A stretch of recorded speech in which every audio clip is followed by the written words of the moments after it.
Hey denizens, so today I have ordered chicken fried momo from this restaurant named Kolkata at 99.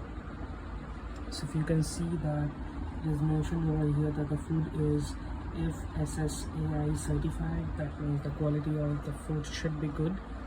So I got this ketchup and this box with 6 chicken fried momos.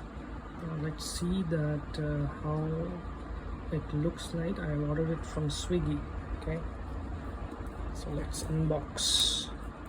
Yeah, so quite a few big pieces. So the total number of pieces is 6, and I think it looks delicious to me.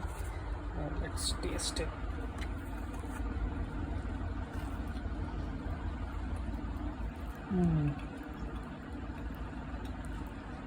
Quite a good stuffing, I would say.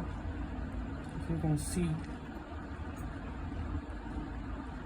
it is stuffed with lots of chicken and the masalas with onions and fried nicely. It's hot and the taste is really good.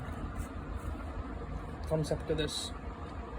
So thank you for that. If you think this video was informative, LSS, like, share, subscribe.